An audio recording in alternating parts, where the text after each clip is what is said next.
بسم الله الرحمن الرحيم. اهلا وسهلا بيكم حبايبي في قناتكم اطبخ ودبر وفر مع بناتي. كل لحظه يا رب وانتم بخير. فيديو جديد النهارده يا جماعه، ما شاء الله بقى بجد. يعني انا يعني مبسوطه قوي ان انا هعمل معاكم الفيديو ده، علشان لكل واحده يا حبيبه قلبي ما عندهاش الا نص متر بس في البيت. عندها البلكونه بتاعتها لو نص متر هتكفي. المطبخ اللي عندها لو حته فاضيه بس فيه نص متر برضه هتكفي. ان انت تجيبي الفقاسه دي يا حبيبي، القفاصه دي يا حبيبه قلبي، وهتعملي ان شاء الله هتربي فيها فراخ وتربي فيها بط وتربي اللي انت عايزاه. حتى لو عايزه تربي فراخ لحد ما تبيض ما شاء الله موجوده القفاصه دي. هتشوفها هي تبقى اقول لكم هي مساحتها متر في نص متر، يعني زي الفل. هندخل الفيديو ان شاء الله وتشوفي وتشوفي ان شاء الله باذن الرحمن الشرح فيها وتشوفي وضعها ايه.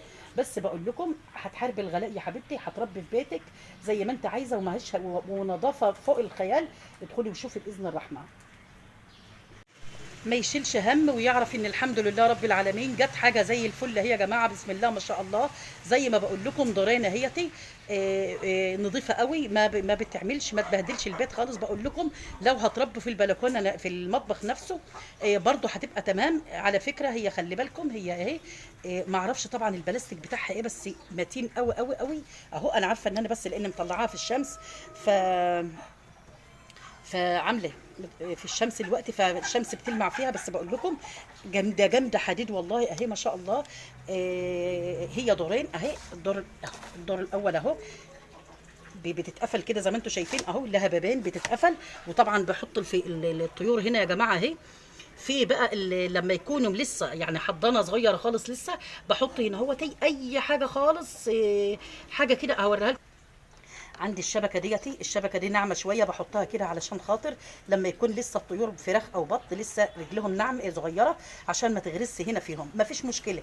افترض ان انت ما عندكيش حاجه زي دي يا حبيبه قلبي، هتحطي كرتونه، هتحطي قماشه، هتحطي اي حاجه. طبعا في الفتره الاولانيه الطيور ما بتعملش ما بتبهدلش كتير يعني في الحاجه، فما تقلقيش. هتحط القماشه تحتهم وهتبقى زي الفل اهيتي. بس ما فيش اسبوع بس برجلهم هتجمد، وبعد كده هيمشوا عادي خالص هنا في على المكان ده. طيب هنا بقى اول حاجه يا جماعه دي اكاله اهي. الاكاله ديت شايفين انا خلعتها اهو عشان اوريكم بتتركب ازاي اهي. اهي بتتحط كده. دي بحط فيها الاكل هنا كده وهم بيحطوا بصوا. ديت حاجه اهي. دي حاجه كده بتعلى وتوطى عشان لو هم طبعا هم لسه صغيرين بوطي كده ايه. بوطي كده عند اللي يعرفوا ياكلوا من هنا البق بتاعهم. لما بيكبروا شويه برفع الحاجه دي لفوق كده عشان تبقى يعرفوا يمدوا بقهم وياكلوا من هنا كده. طيب طبعا هنا في كمان في حاجه بتبقى لها بميه، بس انا بصراحه ما اشتريتهاش بالميه لان فيها بتبقى زي التنقيط كده وكلام من ده. قلت لهم لا، انا هبقى احط لهم كده فخاره ولا حاجه فيها الميه وخلاص. الاجمل بقى يا جماعه، اجمل حاجه ان شايفين الدرج ده. شايفين الدرج ده كده. الدرج ده اهو بيعمل ده الفضلات بقى اللي هي بتاعه الطيور، بتعمل الفضلات هنا وبرميها على طول واغسله لانه درج بلاستيك برضه ما بيأثرش على اي حاجه ابدا. طبعا بقول لكم دول دورين. الدور الثاني اهو اهو بسم الله الرحمن الرحيم. يعني ممكن تربوا فراخ وبط في نفس الوقت اهو. ادي الدور الثاني ونفس الكلام الاكاله بتاعتهم اهي. وطبعا هنا اللي هو بتاع الدرج بتاع اللي هو ايه بيعملوا فيه الفضلات بتاعتهم تحت خالص اهو. شايفين نفس الكلام اهو. بسم الله ما شاء الله الله اكبر. بجد يا جماعه دي يعني زي ما بيقولوا فلوسها حلال والله. حلوه قوي قوي قوي. انا كنت فين الحمد لله رب العالمين. انا ما صدقت ان انا شفتها بجد وجبتها الحمد لله زي الفل. يعني مش واخده مكان عندي خالص. انا كنت حطاها في البلكونه تحت والله. خدت لان انا عندي البلكونه الحمد لله. طبعا كلنا عندنا بلكوناتنا تاخد بكل الطرق حتى لو البلكونه ما هي يعني انا عندي البلكونه متر، فهي خدتها فعلا مرتاحه. وبرده ممكن لو انتم عندكم البلكونه صغيره عن متر بتحطوه بالطول، يعني مش لازم تحطها بالعرض كده، بتحطها بالطول. المهم اني بقول لكم مكانها حلو قوي. مكانها في اي مكان هتعرف تحطيها. في المطبخ هتحطها يا حبيبه قلبي وهتحطي وتتابعي طيورك. احلى حاجه كمان ان هي امنه قوي، يعني في الامان قوي قوي. ما فيش لا عرس يدخلوها ولا فران ولا حاجات من دي. يعني تربيتك الحمد لله هتربي حتى لنفسك. لو هتجيبي 10 بطات و10 فرخات هتملي تلاجتك الحمد لله رب العالمين بدون ما طبعا النهارده الحاجه غاليه قوي قوي الحاجه بصراحه. ربنا يستر يا رب على الايام اللي احنا فيها. الطيور غاليه قوي يا جماعه، وبجد انا عن نفسي حاربت وقلت خلاص ما عدتش هربي، بس لقيتني مانيش قادره ابدا ان انا اشتري كده الطيور، لقيتها غاليه، فما صدقت ان انا لقيت الفقاسه دي وجبتها كده الحمد لله زي الفل. بقول لكم جميله. خلي بالكم بقى، موفره في كل حاجه. موفره يا جماعه في ان يعني خلي بالكم. شكاره النشاره بقت ب 100 جنيه النهارده، وما بتكفيش يمكن اسبوع ولا اتنين معايا. فالوقت الحمد لله كده مانيش عايزه لا نشاره ولا عايزه حاجه فريش هوا تحتهم ولا اي حاجه من دي، ولا يبقى لهم ريحه ولا اي حاجه ابدا، لان هم كل يوم بحوش الصندوق بتاعهم ده، ارمي اللي فيه واعمله وامسحه بميه، اغسله بميه، واقوم اسحبه قماشه واقوم حطاه تاني ناشف زي الفل اهو، زي ما انتم شايفين كده ما شاء الله.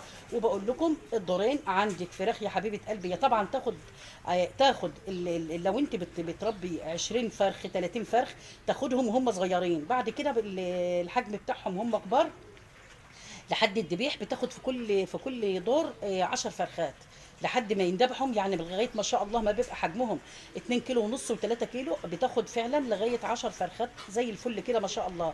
فعشان كده بقول لكم هاتي على قدك يا حبيبه قلبي. حتى لما لو جبت بط كمان ما عدتش تشيلي همه. هتجيب البط البواقي بتاعه المطبخ عندك هتحطها لهم، ما تقلقيش، ما يبقاش فيه ريحه، ما هتكلفتيش كتير.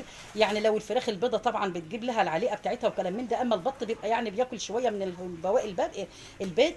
فيبقى عندك اهو دورين الحمد لله، ربي فيهم زي ما انت عايزه الحمد لله رب العالمين. بجد انا لما جبتها يعني ما شلتش هم بقى خلاص. انا كنت بصراحه في ايام الشتاء اللي فاتت ديت كنت دايما اشيل هم ايه النشاره، واقعد اشيل هم طبعا التدفئه وكلام من ده. الوقت الحمد لله رب العالمين بعملها كده خلاص وبحطها على طول. بمجرد ما يعملوا كل يوم بغير لهم اللي هي السبق البتاع بتاعهم ده، الباب بتاعهم ده هو، بس بشيله كده واحط شو الفضلات منه واغسله وامسحه تاني واحطه تاني زي الفل. ما فيش بمنتهى النظافه وجميل خالص الحمد لله. وبقول لكم امان، ما فيش بقى لا فران ولا في اي حاجه. شايفين يا جماعه ما فيش اي حاجه خالص تدخلها الحمد لله.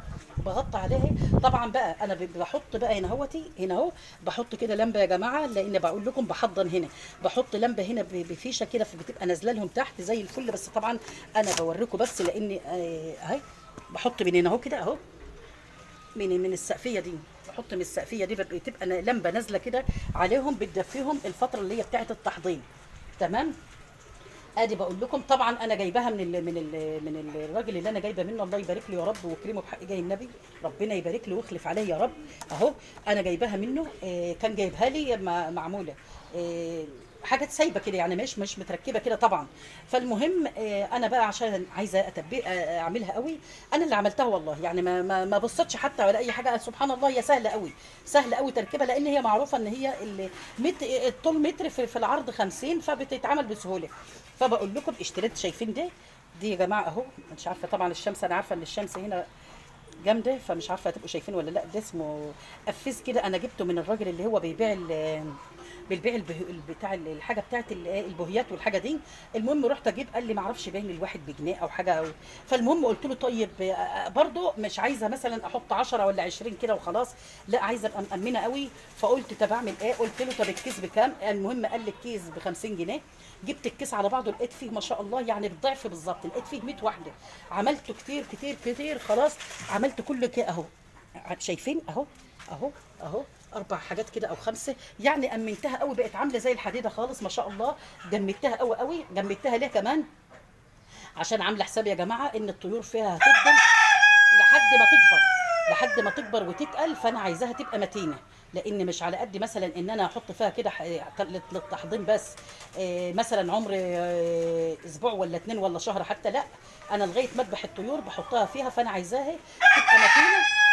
لا اله الا الله، تبقى متينه وشايله الفراخ كويس او شايله الطيور كويس. فطبعا بقول لكم جبت الكيس ده على بعضه كان 100 واحده، وعملتهم الحمد لله رب العالمين، ما كلفتش حاجه طبعا. هي بتبقى خلي بالكم دورين بس يا جماعه، مش اكتر من كده. انا كنت نفسي بصراحه يا ريت ان انا كنت لقيت اكتر من كده بجد والله، بس هو قال لي لا ده هي دورين بس، لان الطول بتاعها بيبقى متر واحد بس. فهي دورين. المهم قلت له طيب خلاص تمام الحمد لله رب العالمين، جبتها كده. هي يا جماعه جاتني، الراجل الله يبارك له يا رب، هو جايبها لي يعتبر لغايه البيت عندي، لان هو يعتبر من البلد عندنا او من بعدنا بشويه، بس يعني جابها لي الله يكرمه يا رب وهو جاي هنا. المهم جاياني لغايه البيت عندي، واصله لي ب 920 جنيه. بس بجد زي الفل، جميله. انا ربيت فيها تربيه والحمد لله، وطبعا خلصت التربيه، وان شاء الله هجيب تربيه تانية. عشان كده انا نسيت خالص والله، والاخر قلت طب انا يعني اما اطمنت وفرحت بها قوي بصراحه، قلت لا انا هعملها، انا هصورها كده عشان اوريها لكم ان شاء رب العالمين.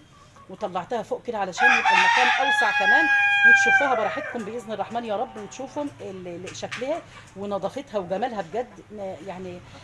لا دي يا جماعه والله يعني الحمد لله رب العالمين هتقضي على الغلاء، هتقضي ان احنا كل واحده فينا هيبقى عندها اكتفاء ذاتي في بيتها، هتربي على قد ما تقدر 5 فرخات 10 زي ما انت عايزه يا حبيبه قلبي. الحمد لله ما هيش مشكله خالص.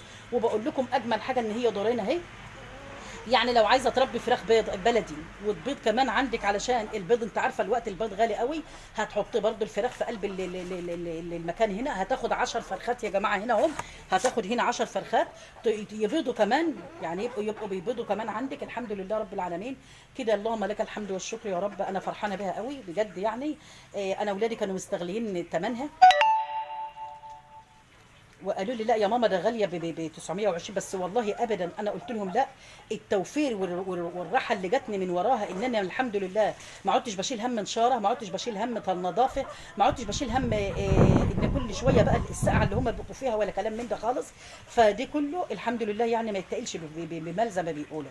فالحمد لله يا رب النهارده اكون وفيت كده وكفيت ان انا اقول لكم حاجه زي ديتي.